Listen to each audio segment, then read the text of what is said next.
Shalom, selamat siang. Puji Tuhan. Ya, eh, terima kasih untuk kepercayaan yang diberikan oleh Kakak Aldi, ya, Pastor Aldi. Nanti kita berdoa ya buat Papa.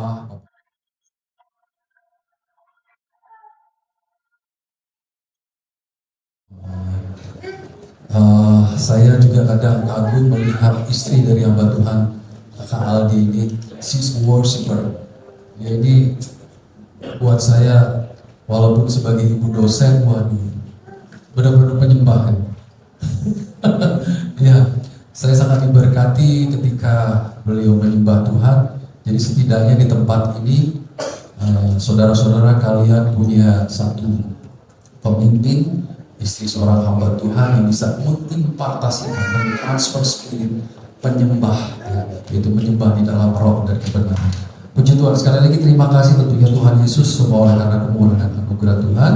Saya mau berbagi pada saat siang hari ini tentang stewardship dan satunya apa lagi? Generosity, ya.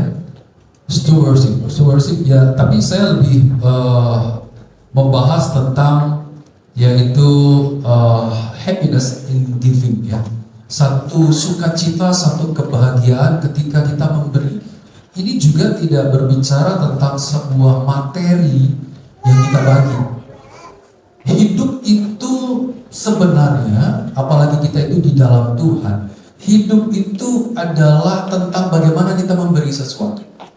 Dan saya nggak tahu apakah ini sebuah kebetulan, karena tadi pagi saya juga berbagi dengan, sebenarnya ada ayat yang sama yang saya juga mau bagikan, tetapi puji Tuhan waktu di YC Pro agak banyak, karena kalau tadi di pagi dan sore saya cuma dikasih waktu 2 menit saja. Jadi saya harus singkat untuk saya membagikan bagaimana kita harus murah hati, bagaimana kita harus memberi dengan kasih, dengan cinta, dengan hati yang rela. Jadi kita kalau melihat kenyataannya bahwa nggak bisa disangka bahwa manusia di muka bumi itu lebih senang apa kira-kira? Menerima atau memberi? Menerima atau memberi? Itu benar sekali bahwa di dalam kehidupan kita sebagai manusia yang normal, pada umumnya kenyataannya tidak disangkal bahwa manusia, kita juga manusia, bahwa kita ini lebih senang menerima, senang dikasih daripada kita ngasih, daripada kita memberi. Karena image memberi itu berarti notabene bahwa kita sedang kehilangan sesuatu, apa yang kita punya, apa yang kita miliki itu berkurang.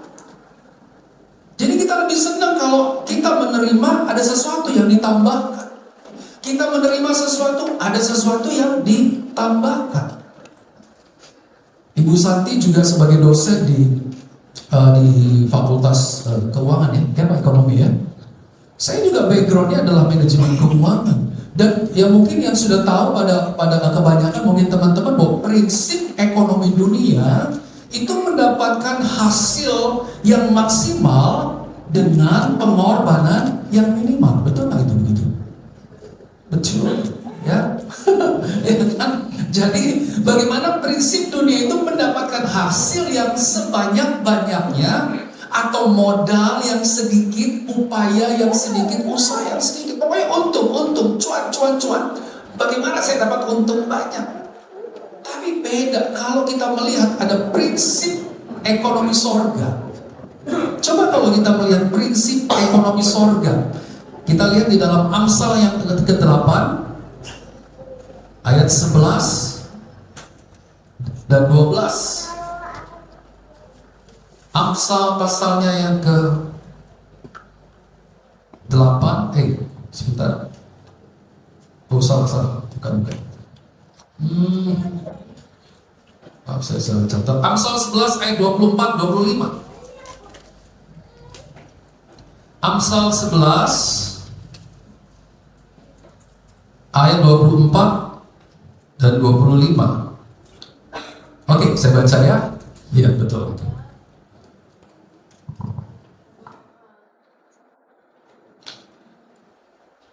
Baik, ada yang menyebar harta tetapi bertambah kaya. Ada yang menghemat secara luar biasa, namun selalu berkekurangan. 25. Siapa banyak memberi berkat, diberi kelimpahan. Siapa memberi minum, ia sendiri akan diberi minum. Jadi intinya kalau dalam prinsip ekonomi sorga, kita itu harus memberi. Walaupun pada umumnya, pada kenyataan, aduh lebih enak orang-orang itu menerima sesuatu, siapa yang mau kasih saya, siapa yang mau berkati saya. Nggak salah kita menerima, tetapi itu harus berimbang. Bahkan kalau bisa lebih banyak kita memberi. Karena ketika kita memberi, ketika kita murah hati, teman-teman, saudara semua akan melihat kehidupan yang sesungguhnya. Bahkan ketika kita memberi, tidak asal bahwa oke lah saya beri. Makanya dikatakan bahwa happiness in giving. Ada satu kebahagiaan, ada satu sukacita, ada satu kerelaan, ada satu kerinduan. Saya nggak enak kalau saya nggak memberi sesuatu, kalau saya tidak memberkati seseorang, kalau saya tidak berbagi sesuatu, entah itu waktu saya mau melibatkan diri saya mau membantu, menolong. Apa yang bisa saya bantu dan bisa saya tolong? Coba 2 Korintus pasal yang ke-9. 2 Korintus pasal yang ke-9. 2 Korintus pasal yang ke-9 ayatnya yang ke-7 ya kalau nggak salah. Iya, betul. Hendaklah masing-masing memberikan menurut kerelaan hatinya, jangan dengan sedih hati atau karena paksaan. Nah, ini perhatikan. Ini yang saya garis bawahi. Sebab Allah mengasihi orang yang memberi dengan sukacita. Karena ada orang yang memberi itu terintimidasi. Ada orang yang memberi itu karena dipaksa. Soalnya kalau misalnya dituntut untuk patungan, untuk memberi, terlibat sesuatu. Jadi siapa-siapa yang memberi, apalagi kalau dicatat ya. Kalau sudah dicatat terus ketahuan, si A tidak sedang memberi, atau si B ngasihnya cuma sekian. Jadi sudah ada omongan di belakang, iya ya, itu ngasih cuma sekian. Oh iya ya, kok namanya si A kok nggak muncul ya. Itu sudah ada banyak omongan karena takut diomongin, karena takut diintimidasi. Ya wes lah, tak kasih. Ini nggak sukacita, ini nggak ikhlas. Dan saya juga pernah mengalami merasa terintimidasi, dan saya juga melihat secara nyata ada orang-orang yang demikian memberi karena ya takut nanti diomongin A, diomongin B, dan segala macam kesimpulannya. Sehingga saya mau kasih aja, saudara dikasih Tuhan, di mata Tuhan ketika kita memberikan sesuatu dikatakan sebab Allah mengasihi orang yang memberi dengan sukacita. Kita ini dikasih oleh Tuhan. Tetapi ketika kita diperhadapkan dengan hal memberi, kita sudah mulai menahan-nahan diri. Kita sudah mulai hitung-hitungan. Tetapi kalau kita mau melihat Tuhan, aku ada sampai hari ini. Apa yang bisa aku nikmati? Ada keluarga. Aku masih bisa pakai ini dan itu. Aku masih bisa menikmati beli ini dan itu. Semua karena Tuhan. Tapi kadang-kadang kita lupa ketika diperhadapkan memberi sesuatu. Sekali lagi ini bukan tentang materi, kesehatan, kekuatan yang Tuhan berikan. Tuhan yang pegang kendali. Ketika kita sehat ditawarin, bisa nggak bantuin ini? Bisa kamu terlibat ini nggak? Kamu bisa nggak melayani? Aduh nggak bisa, aku sibuk, aku ini dan segala macam. Tapi ketika sakit, tolong dong bisa doain aku. Aku nggak diperhatikan, aku kok nggak didoain. Ketika sudah ada mungkin teman-teman mulai mengasihi, memperhatikan, dan semua berubah menjadi baik, lupa lagi. Ada kita sampai hari ini, saudara yang dikasih Tuhan, mari itu yang mendorong saya, kita semuanya untuk memberi dengan sukacita. Nah, berbicara tentang prinsip ekonomi sorga, kita ini menyebar harta, dikatakan tetapi bertambah kaya. Ada satu kelimpahan, ini yang saya katakan, ketika kita menabur kebaikan, maka kita akan menuai sebuah kehidupan. Ada dalam bahasa Inggris ya, saya bacakan di situ. Ini kalau nggak salah saya kutip dari Winston Churchill kalau nggak salah ya. Dikatakan demikian, if you are generous, you are rich. No matter how little you have, if you are stingy, you are poor. Ya, no matter how much you have, and we make a living by what we get. We make a life by what we give. Jadi kalau saya artikan, jadi itu tidak masalah saudara punya sedikit di dalam hidup saudara, tapi ketika saudara itu generous, saudara dikatakan apa? Saudara kaya. Kaya dalam hal memberi. Walaupun apa yang saudara punya itu, aku cuma punya sedikit. It's okay. Dikatakan it doesn't matter. Jadi apapun yang kau punya, tapi sebaliknya, if you are stingy. Jika saudara pelit, tadi pagi saya singgung ini, orang gigir nggak dapat bagian kerajaan surga. Jangan pelit. Coba sama-sama katakan, I'm not stingy. Ya, tapi benar-benar ya, saya nggak kikir, saya generous, saya harus lebih generous. Sebab apa? Firman Allah katakan bahwa hendaklah engkau murah hati, sebab Bapamu murah hati. Kalau kita pelit, berarti kita disalah nyembah Tuhan. Kalau kita pelit, tapi kalau kita mau melihat kehidupan, mari kita mau murah hati, mari kita mau berbagi, mari kita mau melibatkan diri, mari kita mau berlelah-lelah, berpayah-payah untuk memuliakan Tuhan. Saya mungkin pernah cerita juga ketika saya harus berkorban, karena ini kalau dipakai dalam prinsip ekonomi dunia nggak cocok. Ketika saya lagi butuh sesuatu, ketika saya lagi pas-pasan, saya diperhadapkan dengan orang yang tidak saya kenal dan perlu sesuatu, minta tolong. Ini saya pernah saksikan itu, tapi itu beberapa tahun yang lalu, ya. Tetapi beberapa minggu yang lalu saya diperhadapkan ketemu lagi satu bapak, katanya itu seorang pendeta, itu berasal dari Papua, sudah ketemu dengan Om Frank. Tetapi waktu saya keluar dari kantor, Kak Jenny kasih tahu saya, Kayus, tadi ada bapak itu kayaknya dia nggak ngerti. Mungkin di Papua nggak ada aplikasi Gojek, atau si bapak ini mungkin tidak punya aplikasi atau tidak punya handphone. Karena setiap ada Gojek lewat di awe-awe, begini kan, yang nggak berhenti, ya kan? Mungkin kalau kayak angkot, mungkin kalau zaman dulu digini kan berhenti kan ya, ada Gojek manual itu konvensional ya. Nah ini harus pakai aplikasi. Saya perhatikan juga iya. Ya. Terus saya tanya, saya dekati, bapak mau kemana? Saya mau ke Rungkut gitu ya. Oh mau ke Rungkut, mau kemana? Pokoknya dibilang mau ketemu dengan siapa? Alamatnya di mana? Gak jelas juga. Dibilang Rungkut mana nggak jelas. Saya mikir, oh Rungkut berarti mungkin di gereja tempatnya almarhum Om Nok ya. Oh di GPDI Haleluya. Bukan ada pokoknya teman saya di sana. Waduh nggak jelas. Cuma saya mau naik Gojek gimana? Bapak nggak bisa kalau bapak begini. Saya antar aja. Saya coba. Tadi saya juga pikir. Saya coba naikkan Gojek, tapi kalau dari sini ke Surabaya terlalu jauh naik Gojek ya. Saya nggak tahu berapa. Bapak gimana kalau naik angkot? Kalau nggak salah angkot itu kuning hijau berarti di mana? Monokomo ya kalau nggak salah ya. Saya lupa ingat, tapi saya antar bapak, saya antar ke sana ya. Nanti saya stopkan angkot kuning hijau itu kalau nggak salah berarti di Wonokromo. Soalnya kalau yang di Duurasi itu yang Bison kalau nggak salah. Akhirnya tetap saya stopkan di sana, saya bantu supaya bapak ini ke sana.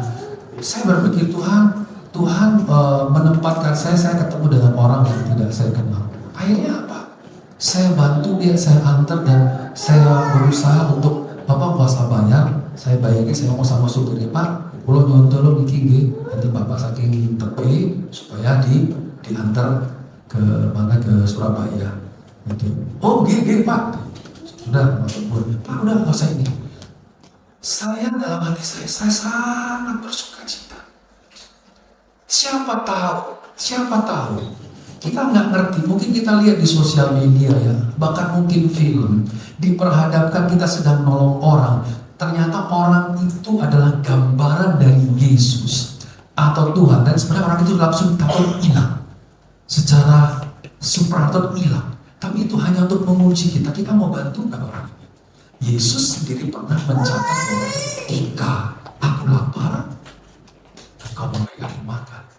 Ketika aku telanjang, engkau memberi aku pakaian. Ketika aku memerlukan tumpangan, engkau juga memberikan tumpangan.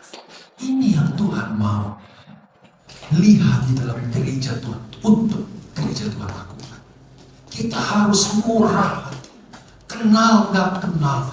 Tapi ada saat waktu demi waktu kita diajarkan apa yang kau perbuat ketika kau melihat orang-orang di sekitarmu susah. Tapi kadang-kadang apa kita berpikir, kenal nggak saya sama orang itu? Jangan-jangan orang ini modus. Jangan-jangan orang ini hanya cuma perlunya aja. Ternyata berikutnya, ya singkat cerita, saya nggak tahu itu hari apa, mungkin hari Minggu lalu kalau nggak salah. Itu ada yang ngetok saya, terus bilang, Pak Pendeta Yusak, ini ada Bapak Pendeta mau ketemu Pendeta Yusak. Siapa? Dari Papua. Dari Papua lagi. Saya pikir jangan orang yang kemarin itu datang lagi mau ketemu saya, mau minta lagi nih, jangan ya. Ternyata lain lagi. Saya mau ketemu dengan ini pastor di tempat ini. Saya bukan gembala ya, saya asistennya. Nanti saya pertemukan sama Om Fred. Tapi ya sudah ketemu Om Fred, nanti berusaha dengan Om Fred. Tapi setidaknya saya nggak apa ya, kalau bahasa orang seberang, saya nggak seuzon, saya nggak punya negatif. Ya sudah, kalau memang Tuhan tempatkan atau percayakan waktu itu, detik itu saya harus bertemu dan harus tolong orang, saya harus lakukan. Teman-teman, dimanapun kita berada di tempat kerja, mari jangan engkau menutup diri untuk tidak bermurah hati kepada banyak orang. Sekalipun mungkin ada orang-orang di hadapanmu, dia nggak pantaskan untuk saya bantu. Itu bukan bagian kita. Tetapi ketika kita ikhlas, ketika kita rela, dan kita punya tujuan, saya ingin menolong orang ini. Saya sempat baca juga apa sih beda murah hati dengan boros. Murah hati itu bukan boros. Murah hati itu di dalamnya itu ada kasih. Murah hati itu di dalamnya ada hikmat. Murah hati itu ada belas kasihan. Murah hati itu di dalamnya ada tuntunan Roh Kudus. Beda dengan boros. Kalau boros itu kita punya sesuatu pengeluaran pokok ini. Boros itu berdasarkan keinginan kita. Keinginan. Jadi aku kepingin ini, aku ingin makan ini, aku ingin beli ini. Lapar mata, kalau sudah lapar mata, kepingin. Nah itu bisa dikatakan itu boros. Tapi kalau kita mau murah hati, kita nolong orang, gak bisa itu disamakan kita boros. Memang sama-sama pengeluaran. Tapi beda, Tuhan memperhitungkan orang yang boros dengan orang yang murah hati. Ini saya hubungkan relate dengan sebuah pengelolaan, stewards pada pengelolaan. Istri-istri, mari tunjukkan sebagai pengelola keuangan di dalam rumah tangga masing-masing. Saya, kalau dengan istri saya, kan saya juga konseling ya, konseling pranikah itu, selalu saya tanya, siapa yang lebih boros? Calon suami atau calon istri? Kalau saya dengan istri saya, siapa yang lebih boros? Istri saya. Cara belanja udah kelihatan. Saya pegang uang 100 dapat apa, istri saya uang 100 dapat apa. Itu kelihatan, beda. Ya. Karena apa ya? Saya sadar istri saya suka jajan. Kalau saya nggak habis makan selesai, nggak ingin nyambil apa-apa, kecuali kerupuk. Ya kan, karena memang saya suka kerupuk. Tapi kalau istri saya, jadi habis makan ini, gue pengen jajan ini dan segala macam. Ya, tapi saya nggak nyalakan. Nah, tapi di dalam rumah tangga harus ada satu pribadi yang bisa mengendalikan dan mengelola keuangan. Makanya kalau dalam rumah tangga saya, yang mengelola keuangan itu saya. Jadi biasanya kan kalau para suami ini, kalau apa segala macam minta uang sama istri. Kalaupun ada dua sumber, diserahkan kepada istri kadang suami. Kalau di dalam rumah tangga saya enggak. Jadi kalau istri saya kembaran, mau beli apa, mesti minta saya dulu. Tapi saya tanya mau beli apa. Karena istri saya nggak bisa melihat ada barang promo. Nggak bisa. Jadi saya mesti tanya, kamu mau beli apa? Itu lagi promo, kan di rumah masih ada. Ya tapi lagi promo. Emang bulan depan nggak ada promo? Kan bulan depan masih ada promo. Jadi kalau bisa ditahan dulu. Kalau udah habis pasti ada promo, ayo kita beli. Nah ini lebih ke saya. Saya kalau ngelola keuangan seperti itu. Tapi kalau sih saya lagi promo, jadi nggak bisa nahan kalau ada sesuatu yang sifatnya promo. Itu hanya trik marketing lah ya, untuk supaya barangnya laku kan, promo dan tapi sebenarnya sama. Tapi nggak apa-apa. Tapi teman-teman siapa bisa ditunjuk, oh dipercaya, oke lah, kamu kelola keuangannya ya, kamu yang bisa lebih pintar, lebih wise. Ini bicara tentang pengelolaan. Karena apa? Coba kalau kita lihat di dalam Amsal pasalnya yang ke 8 tadi. Amsal pasal yang ke-8 ayat 11 dan 12. Amsal 8 ayat 11 dan 12. Ya, karena hikmat lebih berharga daripada permata. Apapun yang diinginkan orang tidak dapat menyamainya. Aku, hikmat, tinggal bersama-sama dengan kecerdasan, dan aku mendapat pengetahuan dan kebijaksanaan. Seberapa banyak engkau menghasilkan lewat pekerjaanmu, lewat usaha yang kau bangun, engkau mendapat kelimpahan. Tapi kalau engkau tidak mendapatkan hikmat yang dari Tuhan, pengetahuan yang dari Tuhan, kecerdasan dan kemampuan yang dari Tuhan, itu kan habis. Benar. Maka perlunya sebuah pengelolaan yang benar dan bijaksana. Saya sering bagikan ini kepada calon mempelai, karena ada satu konflik. Penyebab konflik adalah masalah keuangan. Kalau misalkan suami penghasilannya tidak seperti istrinya, atau mungkin sumbernya cuma dari suami dan kurang mencukupi, waduh, ini sumber konflik. Bisa jadi nanti suami dihakimi, suami diomong-omongin, wah kamu laki macam apa, penghasilanmu sekian gak cukup lah, pengeluaran kita sedangkan kita perlu ini dan segala macam. Apalagi suami itu biasanya pria tidak berbicara, tidak banyak bicara, tidak bercerita, diam, tapi stres. Aku harus menghidupi istriku, aku harus bayar untuk anak-anakku sekolah. Saya juga sempat mikir, cuma ditagih, waktu dibayar, kan sudah bunyi dan segala macam, pikir. Tapi saya ini bisa berdoa. Kalau bicara tentang kasih karunia kemurahan Tuhan, makanya saya kalau misalkan diberikan kesempatan memberi, bukan masalah tentang bagaimana saya harus memberi Tuhan, tapi saya ingat Tuhan sudah memberi saya. Tuhan sudah pelihara saya. Makanya kenapa kalau ada orang-orang gak bersuka cita untuk memberi, saya ragu orang ini percaya sama Tuhan atau enggak. Kalau kita percaya sama Tuhan, saya yakin orang-orang ini gak akan pernah susah untuk memberi. Tapi kita melihat kisah ini ya. Coba kita lihat di dalam Matius ya, Injil Matius. Kasih tahu semua ceritanya, Matius 19.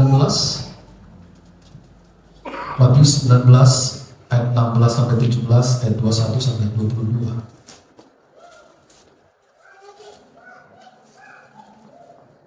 Sudah dapat semua ya?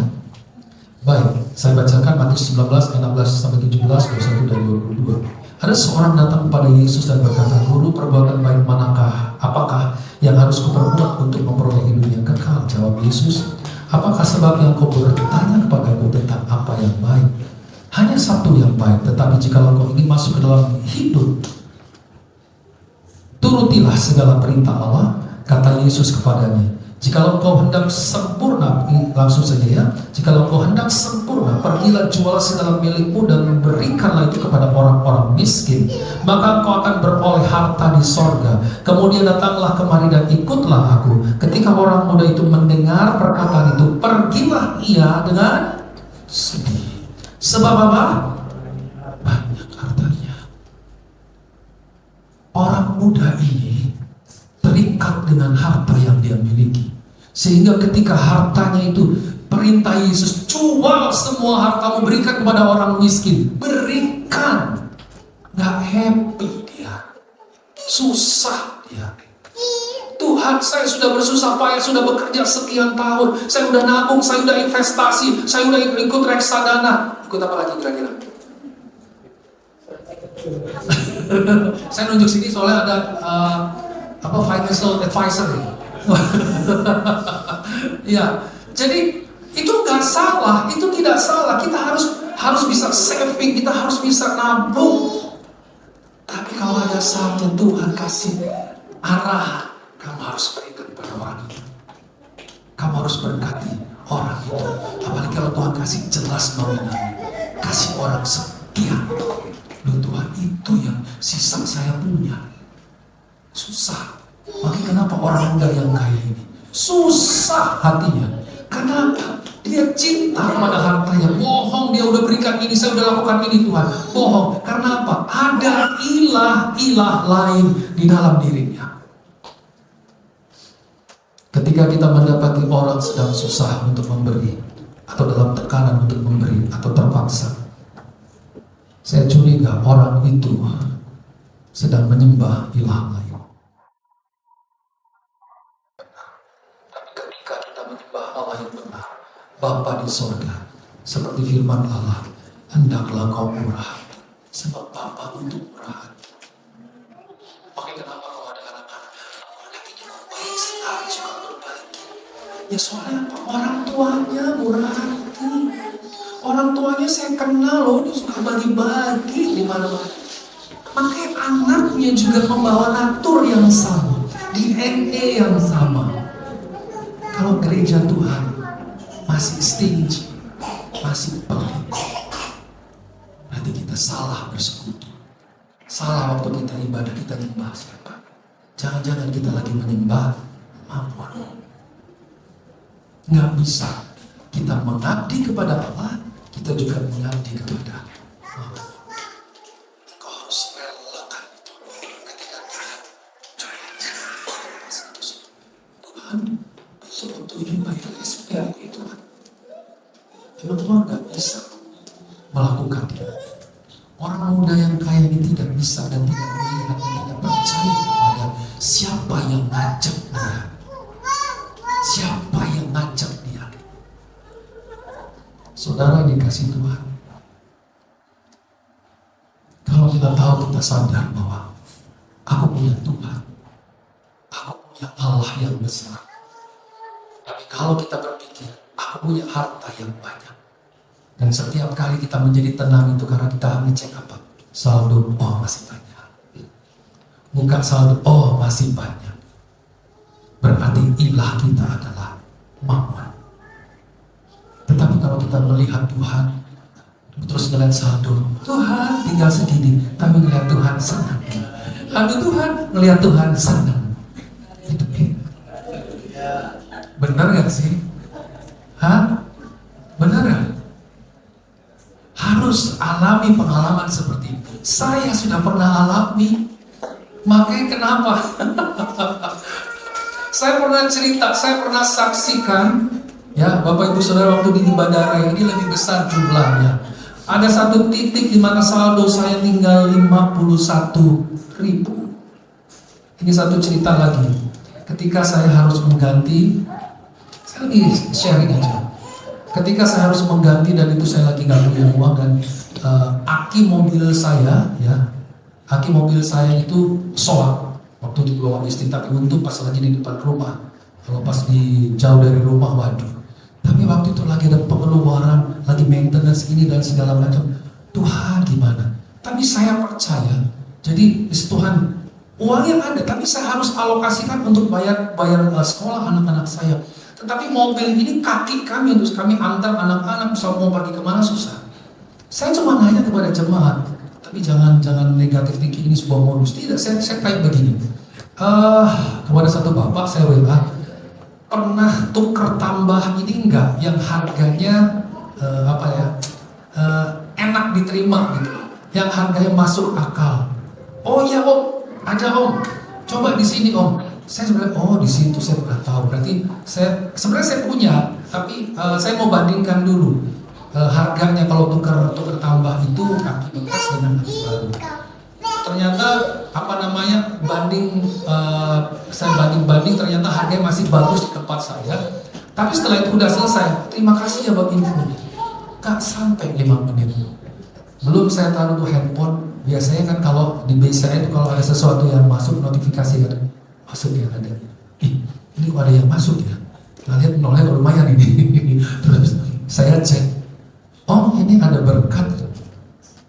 Saya langsung Tuhan. Ini loh. Gak disangka. Tidak seperti apa yang mungkin. Siapa yang bisa memberkati saya? Siapa yang bisa bantu saya? Saya hanya waktu itu nanya dan saya Tuhan. Apa iya saya harus segera mengganti aki? Sedangkan saya perlu ini dan itu. Tapi nggak sampai 5 menit, notifikasi itu masuk di handphone saya. Oh, maaf saya cuma bisa bantu. Dia udah bilang maaf. Tapi buat saya nggak perlu maaf karena sudah kamu ngasih, udah kebanyakan. Buat saya. Sudah ngasih saya, habis itu, oh gimana tak antar lah. Ayo ke tempat, nggak usah. Ternyata saya udah pergi ke sana, dia datang ke saya.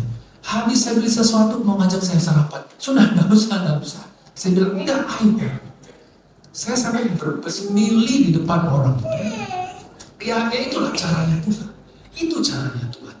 Makanya kalau teman-teman mau nanya saving sama saya nggak ada saving. Saya hanya percaya bagaimana Tuhan memelihara hidup saya menurut caranya. Asal saya tidak menahan diri untuk saya berbagi, untuk saya memberi.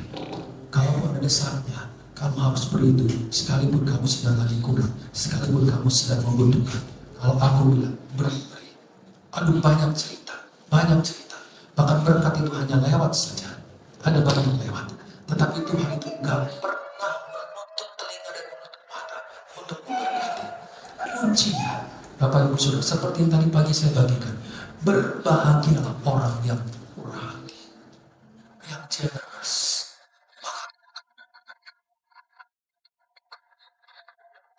Meminta kemurahan hati manusia.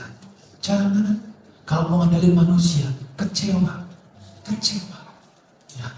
Tapi kalau kita mau ngandalin Tuhan, caranya itu luar biasa. Apapun usaha, pekerjaan yang Bapak Ibu Saudara tekuni sampai hari ini, jangan pernah berhenti untuk engkau menabur sesuatu yang baik. Kalau engkau ingin melihat hidup. Jadi teman-teman yang dikasih Tuhan, inilah firman Tuhan. Mari kita mau belajar untuk memberi dengan sukacita. Mari kita mau belajar juga dengan hati yang bergembira ketika kita berbagi sesuatu kepada orang-orang di sekitar kita. Jangan hanya melihat diri kita. Jangan hanya fokus untuk kesenangan kita. Jangan sampai kita menyembah ilah lain. Jangan sampai kita juga mengabdi kepada Mammon. Tapi mari kalau engkau ingin benar-benar mengabdi kepada Allah, engkau akan melihat siapa Tuhan Allah kita yang sebenarnya. Saya tidak panjangkan firman Tuhan pada saat siang hari ini. Tapi biarlah menjadi satu perenungan. Saya undang Bapak Ibu.